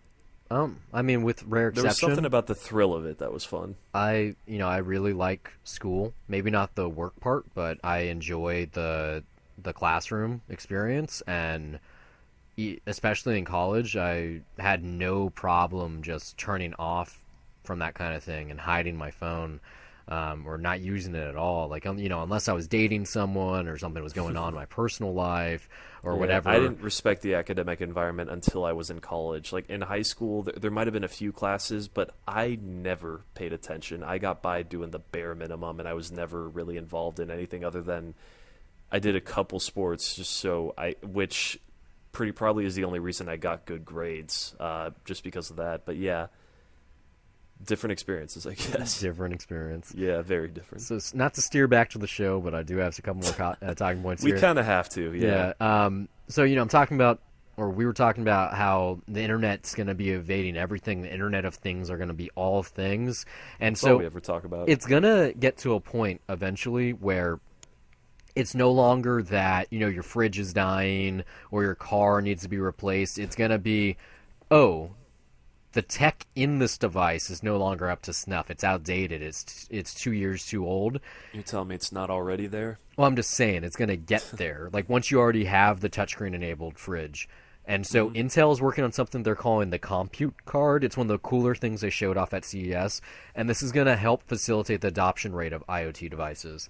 So they're looking to make this an industry standard. And it's going to be a way just to update the computational prowess of a device without having to replace the entire thing. It's like the size of a credit card, a little thicker, and it's going to be an entire system on a chip. So it's going to be the microprocessor, the RAM, everything you need, even the Wi-Fi module. And so it's going to be a modular way of upgrading. You go, oh man, this operating system sucks. It's really slow. It's like dying on me, but the fridge is cool. And you just open it up, you push this button, you pull this card out, you put a new one in, and then it's like you got a brand new thing, except you don't have to pay it off still. You just buy the card. And so this is going to be a way of taking the best part about a desktop personal computer and merging it with ongoing technologies. Like I said, this is modular computing, and I really hope this becomes the new norm. It's going to be backed by Dell and Lenovo. I'm sure they're going to get more partners. It'd be cool if someone like Facebook or someone huge like that, Samsung, joined in too, and then everyone does this. Like I said, it becomes a norm in the way that, the USB became normalized, well, unless you're Apple, or the headphone jack. Well, unless you're Apple. But for the most part, once something big like HDMI or DVD comes into the fold, everyone just goes, well, let's not compete. That was really smart. Let's make that happen. So that should be able to make these new connected devices happen for everyone, and that would be beautiful. The other big thing, though, this year, VR, this is the first real year of VR. All the major platforms are already out there, more to come. But because of that, one of the things that got a big push was hand tracking. So there's two of note, the first of which is also Intel. It's their Project Alloy, which we talked about, I think, like 4 months ago now when it was introduced. Their headset is going to be kind of like Gear VR, except it's not going to run off a cell phone. It's going to be a full-on fledged headset that just isn't tethered. So this is their fully mobile solution. It has inside-out tracking. It has all kinds of stuff. But what they showed off at CES is that it maps your physical environment into virtual reality and places the digital world on top of it, which they're calling it merged reality. So, for instance, say you got a couch in the middle of your living room. It scans your environment, and then it puts like a volcano where the couch is. That way you don't accidentally run into your coffee table or whatever, your bookshelves. So this is a really smart way of customizing every user experience based on where their experience is taking place. I read some hands-on or eyes-on experiences from Upload VR, and they said it's, still early phases. There was some drift going on, but even still, this sounds really promising. But like I said, the other thing that they included, even cooler than that, is native hand tracking. So in their press conference, the way this worked, it wasn't that it tracked your hands and there was like a CG rendering of your hands. No, it's your actual hands, like the photorealistic versions. The guy that was demoing it, he had a wedding band. The same band was on his hand in the thing. So this would allow you to have... It's rendered very close to photoreal? No, like it is photoreal. Like it's using a camera to track your hands, and the camera just uses its actual feed to show you what's really there. That way there's no lag or anything like that. Maybe you're black and you see white hands. Nothing weird like that. And so, like I said, they showed this off. Another company, Usense, showed off a module called Fingo, which is $100, and this is going to be able to work on like Oculus or HTC Vive or maybe even PlayStation in the future. And so this seems like it's going to be the new thing. Magic Leap and Manus VR, they already have theirs. And so I really think that hand tracking is going to be the new trend that helps VR adoption rates, because one of the biggest problems currently is the input, and this is the perfect solution, because in most situations, if you're in virtual reality, you're at the actual height that you really are, you're interacting with things in your environment. The best way to do that is with hands. I mean, you get into problems with like haptic feedback, like you're touching a button but you don't actually feel that. I'm sure they have a way of fixing that in the future, but this could be a stopgap in terms of just adoption. Because, like I said at the top of the show, I was doing Arkham VR again, and I was getting pissed off in certain situations because, like, I was trying to grab my batarangs, and I wasn't grabbing those. I was grabbing a different gadget. Or I was trying to put it back, and it wasn't fucking working. And I was like, dude, like, I was getting so frustrated that I wanted to stop playing. I'm glad that you said it, because I thought I was just sucking at the thing when I was having difficulty with it. That's not... Like, that's in part the controllers are really old or the camera's not picking it up, but it's an issue because it's an early piece of software for a new technology. That's a launch title, so things are going to get better over time. And HTC currently has, well, never mind, Oculus currently has the best touch controller, but it's still a controller. You can only do so many different things with it. But actual hands, the possibilities are practically endless. So I hope that more and more this pops up. And as a stopgap for that, HTC showed off something that they're calling Vive trackers. These are pods that can be placed on real-world objects by developers to bring them into virtual reality. Like, you got a gun, you got a baseball bat, you got some gloves, you got a sword, literally anything physical. You put this, like, triangular object on it, the Vive tracker. It's in the game. It's in the experience. You have the real thing. So instead of using controllers to simulate a baseball bat for a baseball game, you literally hold a baseball bat. This is something that kind of happened with the Nintendo Wii, except it didn't change the experience. It was just like to trick your body into think you were using it.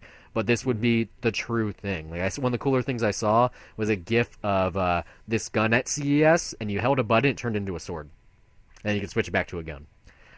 So this is gonna really help out virtual reality and also augmented reality.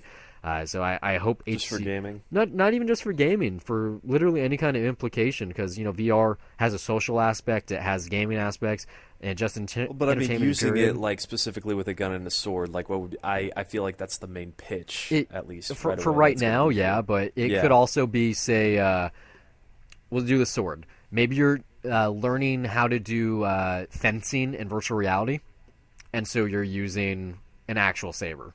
Yeah.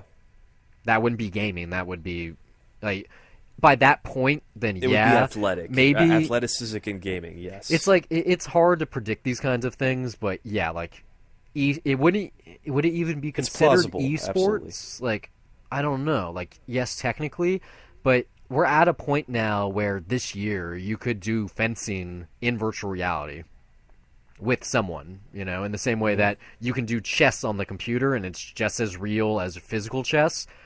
We're getting to a point now, because of virtual reality and mixed reality, or merged reality like Intel's calling it, that you could do that. Like, you could do a firing range because you're using a real gun now, not the fake controllers. That if you're like a pinpoint archer or something like that, like, really it's hard to list off examples because there literally are so many of them. But it's all within the realm of plausibility. Those are like really the only true VR things that were shown off. The other thing of note isn't even a new device. It's a step further in making the storefront better. HTC Linden Lab? No, that's going to come up next. HTC showed off what they're calling, there's not a name for it yet, but their Vive port marketplace, which is another platform you can use outside of just Steam to buy things or experience things, or even movies in the case of Steam. They're going to be doing a subscription model soon. So this is going to be just like Netflix, but for VR games and experiences. So this is just a smarter way to figure out what content is best for you, especially since most experiences in games currently, there aren't demos available for them. So you're going to be dropping $10 to $40, or in the case of the E-Valkyrie, $60 actually. So like $10 to $60 on a game without actually having experienced it in the first place, which is a big, bullet to take. So hopefully the subscription model gets a lot of good content, and that can just really help the HTC Vive platform take off more than it already has, even though it has like the best community in terms of VR currently. You could just get the thing for Christmas, get like a month of the subscription, and then try out all the heavy hitters without having to decide which one you want necessarily. The only issue here is that, just like in the way that Netflix works and also Spotify, the developers aren't going to be getting 100% of the profits. They're going to be getting, a percentage of what the popularity entails. So say you're like in the top 10% of all of the subscription hits, then yeah, you're making good money. But if you're in the bottom 10, you're going to be making nothing at all. But who cares? That's not an issue yet. The subscription model is not even available yet. And you're also going to have to opt in for this thing, just like Spotify. So you can't shoot the company for taking all your profits because you wanted it to happen in the first place. But yeah, you brought up Linden Labs. It's not even on the show notes. That was just something that I wanted you to read, because me telling you about it is not going to go far.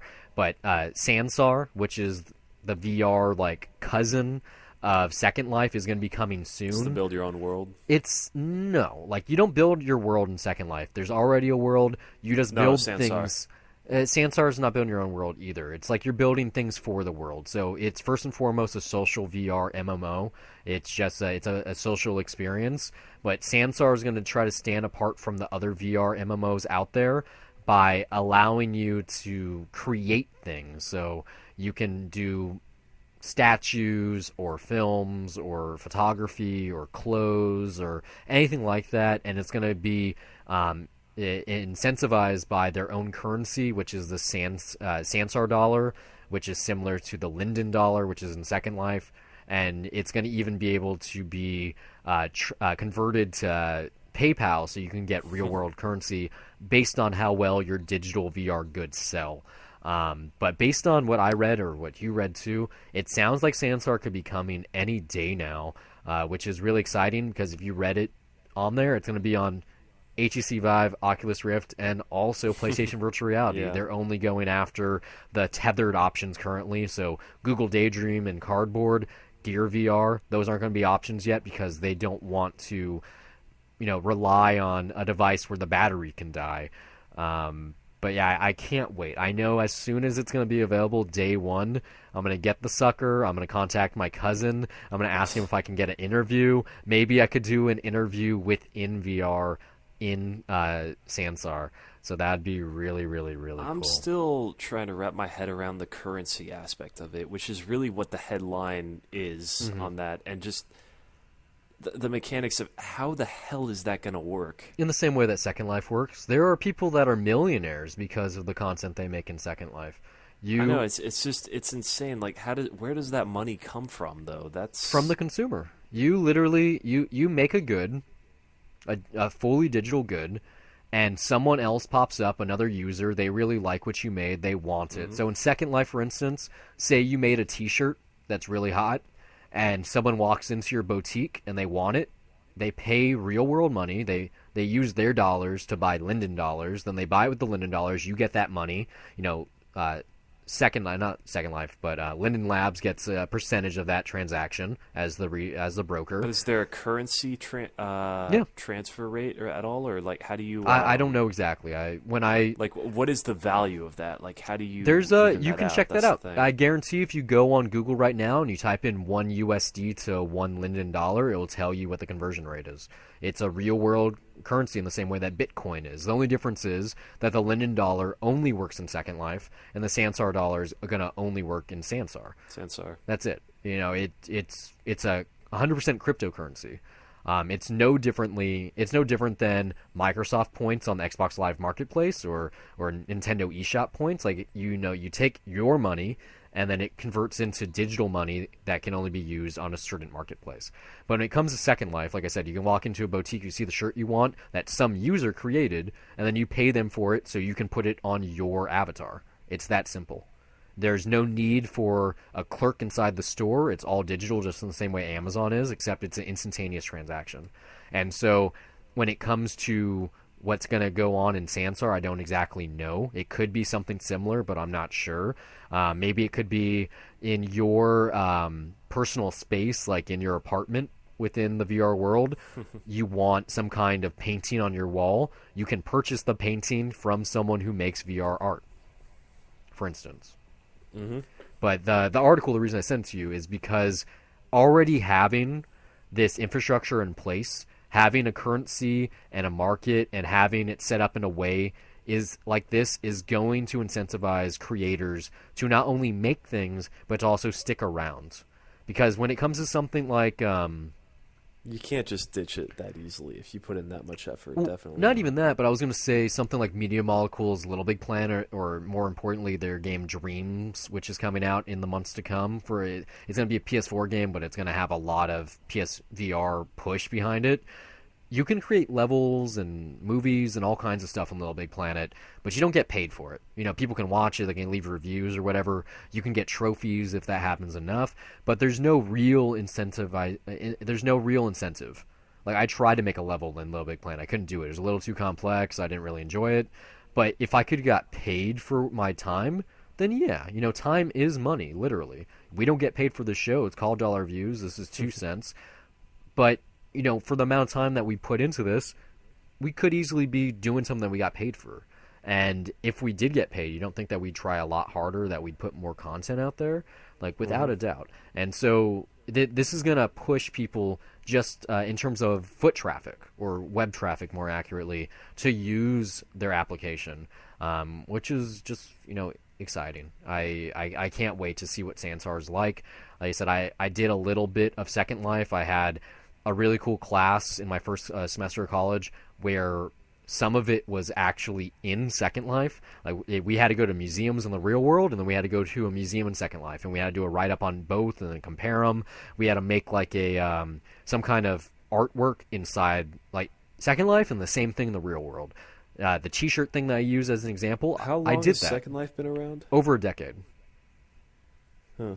I think I asked my cousin Glenn about it, like what's the average like monthly traffic. That's not the way it works. There isn't means for that kind of thing. It's a bell curve, but like when it peaks, they get like 1 million people a month, which is still crazy for something that old. Like imagine a game 10 years old that gets 1 million people on the servers a week. Like that would be crazy.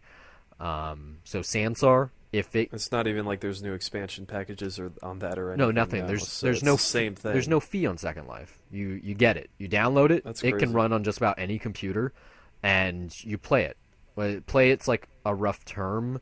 There's nothing to play. Like I'm sure there's games within Second Life, but it is a Second Life. It's just a digital world, and so. Jeez. They knew at its inception that this would make sense for virtual reality, and that's why they've been working on Sansar for so long now, that it's almost ready to market. Like, Sansar is something that they could charge money for. Like, I could imagine it being a $10 application, but knowing Linden Labs, they'll probably just make it free. And I can't wait, because as of yet, there isn't a VR MMO application on PSVR, and so if they could go first to market with that, that would really push their user base. And I don't know how much I would use it. Like I said, I've used Second Life. It's not exactly my thing. And as much as I love Ready Player One, which is basically Second Life in VR, just in terms of how much I use VR to begin with, I'm not sure how much I would plug in or jack in. But really exciting. And Tinder knows this, too. They had this really tongue-in-cheek thing at CES called Tinder VR. It wasn't actually VR at all. You put this head-mounted display on. A stranger was on the other side of the display. It was like a conjoined VR headset, and all you could do is look at the other person's eyes. Sounds like the creepiest, craziest fucking thing, but I like the idea. Like, just they know VR's a hot commodity. They're at CES for some fucking reason. They went with it and ran. There's a funny write-up I read about this. I think it was on Engadget. Just a funny thing at CES. That's how you make VR mainstream. It's not just porn, but I mean, just people dating. Trying to find other people. Yeah, that's how you do it. Like, that's how a lot of people are going to embrace it. You know that for sure. Well, the only problem with VR is there isn't a way to truly put yourself in it. Like, if we had like not cameras but scanners that were able of duplicating yourself 100% in a 3D avatar, then yeah, Tinder VR could be a thing. You could have your Google VR. And conceivably in the future, like let's say 15 years from now, not even 15, will probably 5. be the reality. 5. No, but 2. 15 years from now, it will be the reality. Scratch that. 2 years, I guarantee it's a reality. That's scary, man. By the beginning of 2019, I guarantee it's going to be a reality. That you're going to be able to do a full body scan, put yourself in VR, and then go on Match.com VR and find someone. Date them in VR. Maybe within Sansar.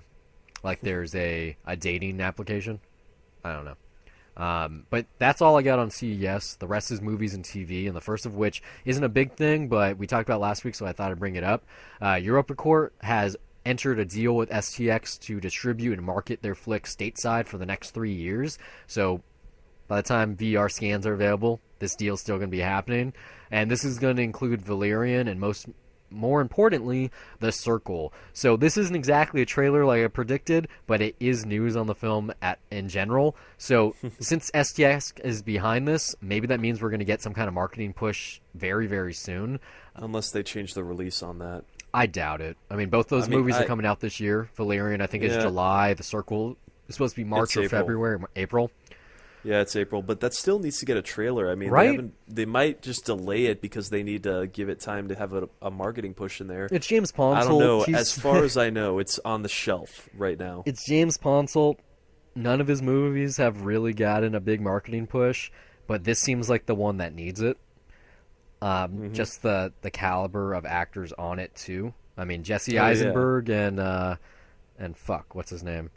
Tom Hanks, Emma Watson. Let's talk about End of the Tour. Jason Segel. Yeah, Jason Segel and Jesse Eisenberg aren't the biggest stars, but yeah, Tom Hanks and Emma Watson. Everyone knows who they are, though. Like, at the very least, like they can recognize them. Jason Segel's pretty big. I mean, after How I Met Your Mother, like everyone at least knows him and likes him. He hasn't done anything since then, though, besides End of the Tour. He kind of quit acting. Think about it. He quit Twitter, literally. He doesn't do social media anymore. He wasn't in the Muppet sequel. He stopped How I Met Your Mother. He hasn't done any movie since then. End of the Tour was a big departure. It's only been a year so far, man. End of the Tour was a big departure for him, though. He went from comedic acting to drama. He got lots of acclaim, but generally an actor in his stance or like in his position after getting that kind of notoriety from that film would have followed it up with something. But if you check his IMDb even, I remember... He's just doing his own thing? Yeah. Like I remember reading interviews. I think I even watched one when he was doing the End of the Tour publicity, the press tour. And he was like, yeah, no, I don't really want to act anymore, I believe he said. And so he could be over that. Maybe he's talking to his agent about getting out there again. But I would love if he wrote something again, just like the Muppet movie. Or better yet, if like... Or forgetting Sarah Marshall. Yeah, even better example. How cool would it be if... That's true. End of the Tour is his last movie on IMDb. There's The Discovery, which is supposed to come out this year. I don't talk shit, man. I know what I'm talking about. No, I never thought about that, but yeah, no, I didn't know anything about that on interviews or anything. So I just had to look though because that was surprising. He's just I don't know if sabbatical is the right term, but yeah, he's doing his thing. He's out of the spotlight, I would imagine. He's a tall dude. He's probably hard to miss in terms of paparazzi, but he does a really good job of keeping his personal life personal. And like I said, he quit Twitter. I can't remember why he did that, but he totally did. Kind of a shame because he was funny. Yeah, I would. He did enough. He's not exactly a child actor, but he's been acting since he was like 17. It must be nice, especially after how big he got, to just hit the brakes and really take a little time So off. he got nothing to prove anymore. Yeah, he brought the Muppets back. That's enough. Brought the Muppets back, and they got canceled. Yeah. How fucking cool! And now it's gonna be Muppet They're trying Babies. to bring it back again. Yeah, Muppet Babies. I am excited, but fuck you, Disney. Like, oh my god. I never even mentioned this on the La La Land episode. I think it's because I saw it after.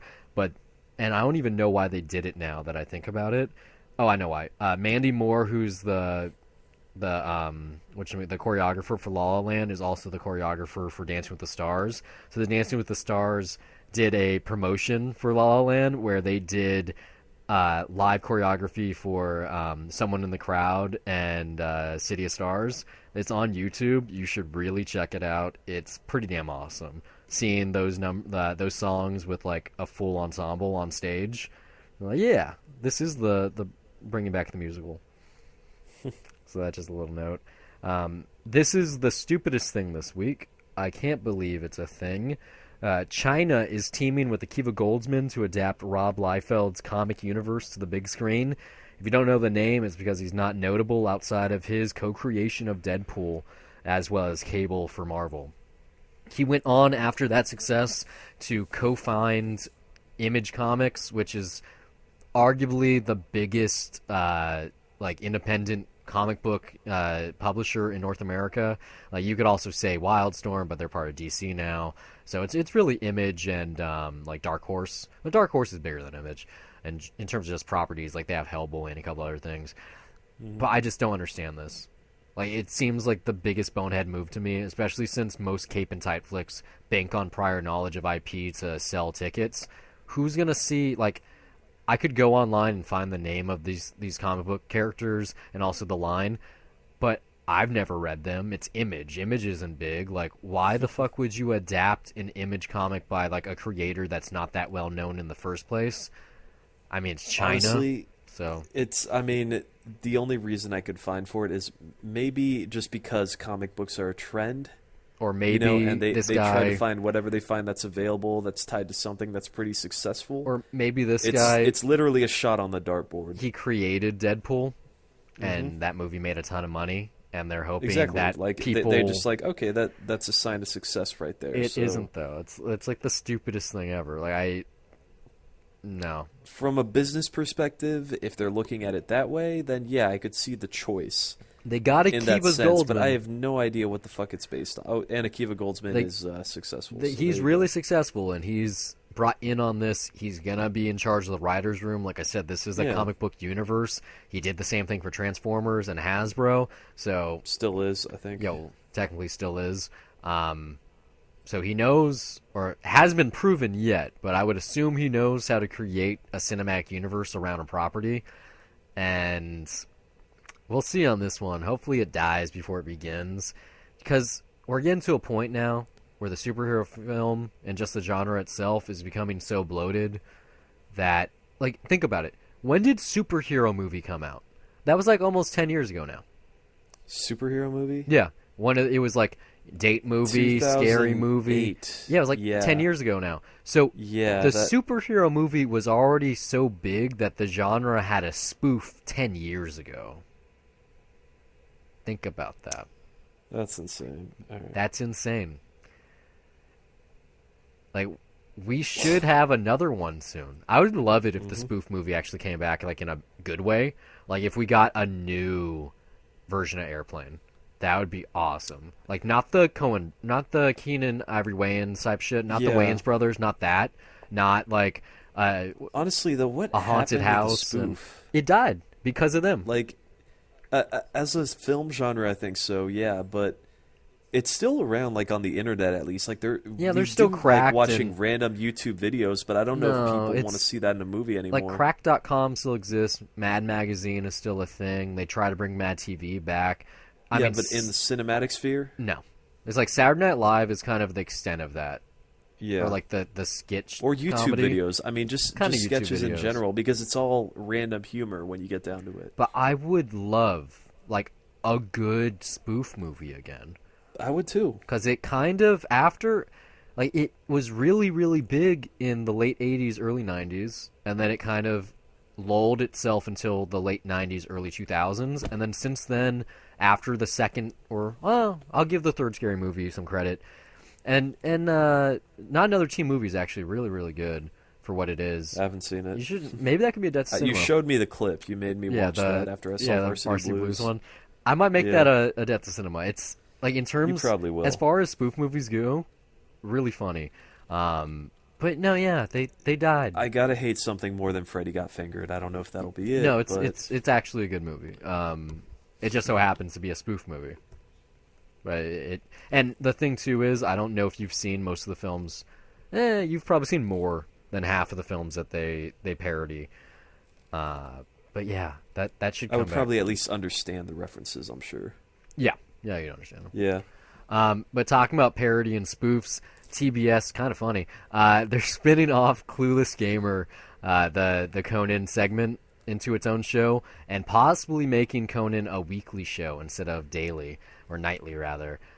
They've since hit the brakes on that and kind of said, oh, we don't have plans yet.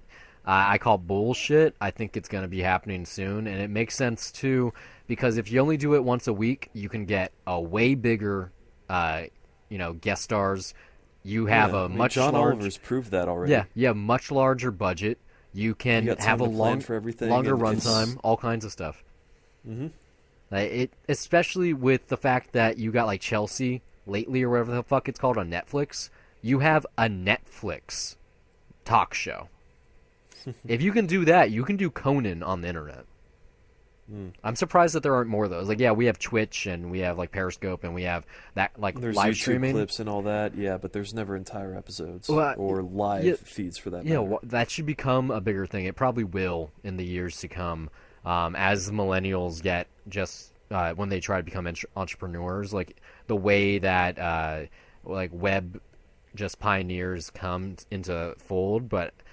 I have a feeling it's going to be kind of like Twitch. Like, it's almost impossible to become successful on the internet when it comes to live streaming unless you stick to a schedule. You literally have to do, like, Monday through Friday, like, 9 p.m. to midnight. Like, you have to do it.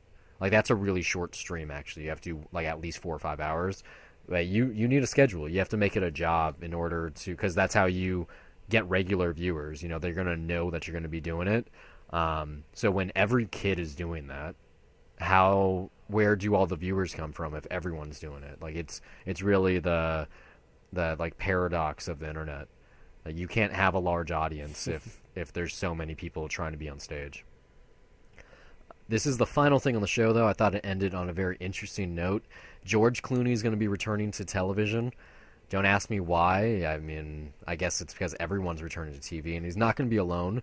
He's going to star with Kirsten Dunst on AMC's On Becoming a God in Central Florida. It's going to be a dark comedy, and it's going to be directed by the Lobster's Yorgos Lanthimos. So that's a big get in terms of just star power and name. Who knows if it's going to be good? I personally wasn't a fan of the probably Lobster. going to be weird. But yeah, it's going to be weird. Lobster's an honorable mention for me this year. Like, came out 2 years ago. It came out this year in America. Came out last year in America, and it came out actually 2 years ago. Came out this year theatrically in America. It's 2017. Shit. God damn it. Yeah, it came out last year. I hate getting used to that. I hate January for and that. it actually came out 2 years ago. In my opinion, last year in America, though. In my opinion, it shouldn't even, I know it's not, but it shouldn't be even eligible at the Golden Globes this year. Why was it? It's funny because you said, like, I mean, we argued over this. It's like whether even The Little Prince has a shot at the Oscars this year, but that's also a movie that came out in 2015. So how does that work? Where do you draw the line, Brian? That one's different because... Because why? It's good? No, because it was supposed to be a Paramount flick that got dropped, and then it got picked up by Netflix. But it was also supposed to come out this year from Paramount. It came out technically from Paramount in 2015. Paramount released it everywhere else, and their logo is still attached to it. It's just Netflix ended up distributing it. Well, The Lobster had its award season in 2015. It was released everywhere except America in the same year, and it was on home video there too before it came stateside. And most of the world puts their top 10 according to what America releases theatrically. But well, no, except for the rest of the world. But no, even the rest of the world, like in terms of Letterboxd. No, like Kaedu Cinema's got their top 10 out. It's not stuff we've got. They've always been snobs. They've been snobs for 70 years now. Okay. No, it's just a regional thing. Come on, man. No, they're snobs.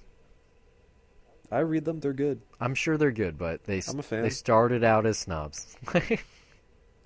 Yeah, they turned out to make great movies too. They did. So I mean, you know, the French New Wave. You still got to see 400 Blows. It's a perfect Jet to Cinema pick. Okay, there's certain movies now it's a great movie. that I will not watch on purpose because I'll watch them for the show. Like notably, The Room. I'll never watch that unless it's for the show. Why would I'm not gonna pick that. I will go see a screening of that, but. You know, like there's a lot of movies like that I have, or I have on my DVR, or they're on Netflix, and I go, I don't want to do that episode this week. I'll do it in the future. In the future. Jeez, man. I got so many of those. We do. Yeah. Thanks for listening to 2 Cents. Oh, hold up. There's one last piece of news that literally just came out. Actually, before I end, George Clooney and Kirsten Dunst, fun fact, they appeared together on season 3 of ER. So it won't be their first time on screen together. But what's your piece of news? Someone die? If you've been on Twitter within the past 5 minutes, you would see that I sent you a piece of news, which is that I haven't. Okay, well you may as well check it out right now. But La La Land was such a big success at the Golden Globes right now that Summit Entertainment has just announced that the sequel La La World will be coming out in 2017. That's a joke. The synopsis is when a jazz pianist moves his nightclub to a new civilization on Mars, Fuck off. He finds his nostalgic taste in music to be more alienating than ever.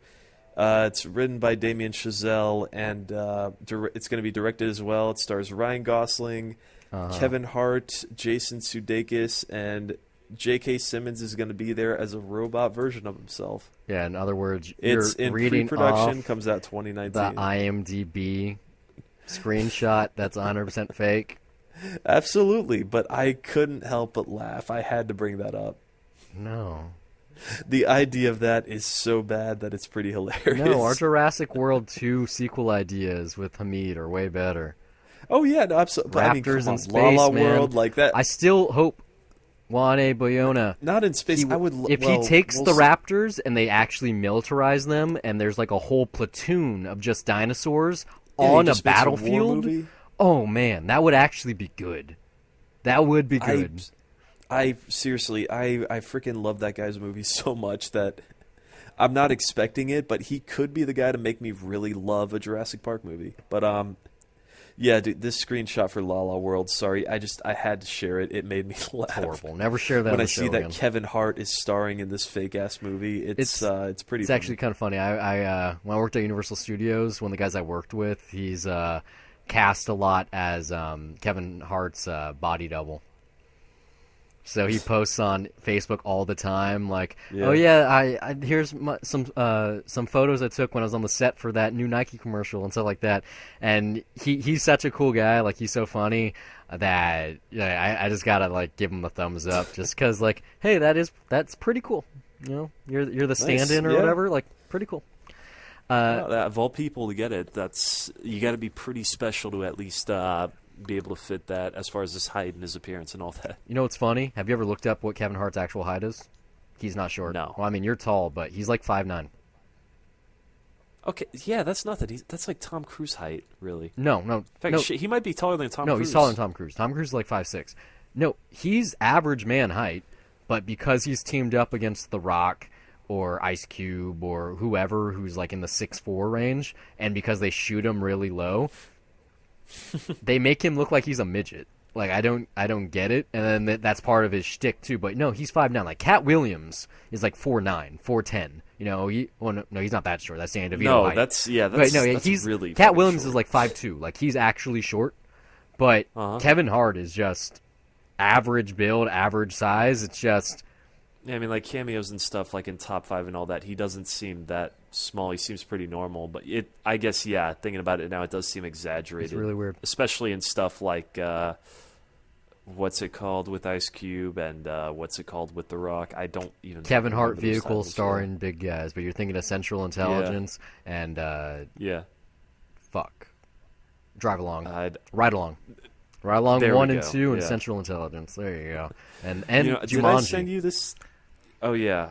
Did I fun. send you this photo by the way? Because I was at the video store and like over last week when I was looking for Trick, but I didn't find it there. But Should check the corner. they had Ride Along in their comedy section, and sometimes they post stuff on their covers as jokes. And so Ride Along 2, it said because the first one was so good, and that pretty much just sets it up perfectly. No bullshit. That first Ride Along wasn't bad. It was. I hated. It that was one, like man. you know Tim Story. He's not the best director, but it was kind of funny. What I liked about Ride Along was how it incorporated the fact that, well, first off, just the payoff that his friends from the internet are the ones that saved the day. His friends from Xbox, which I thought was a really cool concept. It just wasn't fleshed out well. Like if they put the It groundwork was a there, cop out, basically, not Yeah. tied to another cop. no, it comedy, really was. But yeah. I liked the concept. Like it was a really good one because in that situation, like if you were playing video games and your friend left the room and the mic was there and you heard like an assault taking place, you would take steps to fix that. But what's the I mean, they never even really said in the movie that he was friends with these people in real life. And so I think Nerve is far more plausible in that aspect. yeah, but than, if you were Ride Along friends could be. with someone in real life, then yeah, there's a way that they'd be able to know your name and get in touch with you and save the day. But if these are just randoms that he met while playing Call of Duty, they're not going to know anything. They wouldn't be able to help him, and they never at once in the script, or in the movie rather, say that that's the case, and you're just supposed to accept it. And if that was set up in a good way, it would have been a smart movie. And instead, you just get a black comedy that's kind of okay. But I didn't dislike it. It was an okay hour and a half, even though I was not a fan. no, I wasn't a fan But, either. yeah. It was totally predictable. But like I said, I liked that angle. I thought that was a cool touch. I mean, I'm Fair never enough. going to watch the sequel, but at least Hollywood almost got that right. But yeah, that was 2 cents. We are Dollar Reviews. Like I said, dollarreviews.net. We're all over the internet. Facebook, Twitter, WordPress, Tumblr, and more places than that if you want to listen to us. We're on Google Play Music, iTunes, Pocket Cast, Stitcher, TuneIn, YouTube, SoundCloud, and I always like to throw in Podcat just because. You can go to feedburner.com/dollarreviews. Like I said, if you can think of it, we're probably there. The best way to find us. Search for Debt to Cinema on Google. We're always on the top. SEO is fire. But yeah, thanks for listening. I hope it's been a good one. Laters on the Menjay.